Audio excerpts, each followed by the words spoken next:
सिख इतिहास में जब भी करुणा, त्याग और अलौकिक तपोबल का नाम लिया जाता है तो एक ऐसे बालगुरु की याद अनायास ही मन में श्रद्धा जगा देती है, जिन्होंने मात्र 5 वर्ष की उम्र में गुरु गद्दी संभाली। इतिहास उन्हें बाला प्रीतम के नाम से जानता है। सिखों के 8वें गुरु श्री गुरु हरकृष्ण साहिब जी का जन्म 7 जुलाई 1656 को पंजाब के किरतपुर साहिब में हुआ था।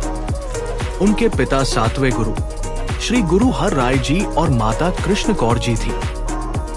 बालक हरकृष्ण का स्वभाव बचपन से ही बहुत शांत, हंसमुख और प्रभु भक्ति में लीन रहने वाला था। उनकी स्मरण शक्ति इतनी तेज थी कि मात्र 4 वर्ष की आयु में ही उन्हें नित्य नेम की सभी बानियां कंठस्थ हो चुकी थी। एक बार पिता गुरु हर राय जी ने अपने दोनों पुत्रों बाबा राम राय और बालक हरकृष्ण जी की आत्मिक अवस्था की परीक्षा लेनी चाहिए। जब दोनों प्रभु सिमरन में बैठे थे तब एक सिख ने आकर बारी बारी से दोनों को सुई चुभाई। बड़े भाई राम राय का ध्यान दर्द के कारण तुरंत टूट गया, लेकिन जब सुई बाल हरकृष्ण जी को चुभाई गई तो वे अपनी स्थिर अवस्था में अडिग रहे। उनका ध्यान निरंकार के चरणों से तनिक भी विचलित नहीं हुआ।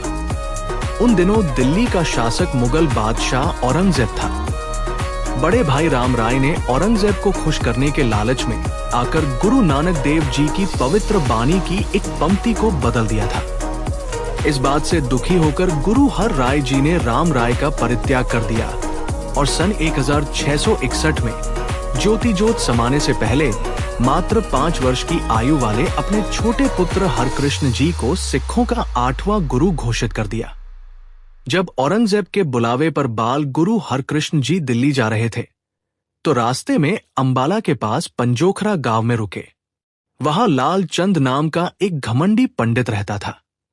गुरु जी की छोटी उम्र देखकर उसने चुनौती दी, यदि आपका नाम कृष्ण है तो मुझे गीता के श्लोकों के अर्थ समझाओ। गुरु जी ने मुस्कुराकर कहा कि गीता का सार तो हमारा कोई भी साधारण सेवक तुम्हें समझा देगा। पंडित ने परीक्षा लेने के लिए गांव के एक सबसे निर्धन, गूंगे और बहरे व्यक्ति छज्जू झीवर को लाकर खड़ा कर दिया। गुरु जी ने दया दृष्टि से छज्जू को देखा और अपनी पवित्र छड़ी उसके सिर पर रख दी। छड़ी का स्पर्श होते ही उस गूंगे बहरे व्यक्ति के भीतर ज्ञान का सागर उमड़ पड़ा और वह गीता के कठिन श्लोकों के गूढ़ अर्थ पंडित को समझाने लगा। यह देखकर पंडित का अहंकार चूर चूर हो गया। दिल्ली पहुंचने पर गुरु जी राजा जय सिंह के भव्य महल में ठहरे, जिसे आज हम गुरुद्वारा बंगला साहिब के नाम से जानते हैं। राजा जय सिंह की रानी ने भी परीक्षा लेने के लिए साधारण दासी का वेश धारण कर लिया और दासियों के बीच बैठ गई। अंतर्यामी गुरु जी सीधे रानी के पास गए और उनकी गोद में बैठ गए। रानी उनकी दिव्य शक्ति देखकर निशब्द रह गई। उन्हीं दिनों दिल्ली में चेचक और हैजे जैसी भयंकर महामारी फैल गई। लोग बेमौत मर रहे थे। ऐसे संकट में बाल गुरु महलों के आराम को छोड़कर दिल्ली की तंग गलियों में रोगियों की सेवा के लिए निकल पड़े। उन्होंने महल परिसर में एक जल का कुंड बनवाया और अपने पावन चरणों से उस जल को स्पर्श कर उसे अमृत बना दिया। इस चरणामृत को पीकर हजारों रोगी ठीक होने लगे। जात पात से ऊपर उठकर की गई इस सेवा के कारण दिल्ली की मुस्लिम जनता ने उन्हें श्रद्धा से बाल पीर कहना शुरू कर दिया।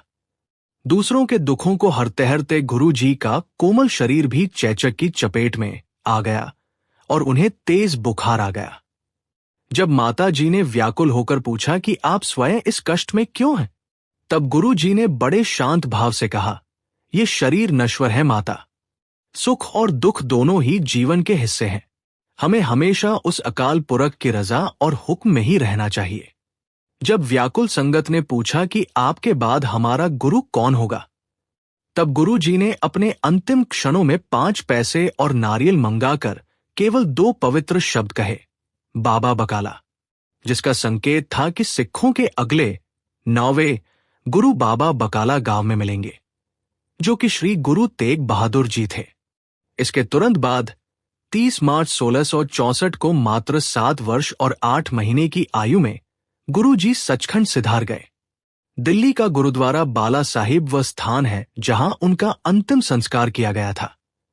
श्री गुरु हरकृष्ण साहिब जी का जीवन हमें सिखाता है कि आध्यात्मिक ऊंचाई का उम्र से कोई संबंध नहीं होता। आज भी सिख हरदास में यह पंक्तियां दोहराई जाती हैं। श्री हरकृष्ण ध्याये जिस डिठे सभी दुखी जाई, यानी उन बाल गुरु का ध्यान करो जिनके केवल दर्शन मात्र से ही जीवन के सारे दुख और कष्ट दूर हो जाते हैं।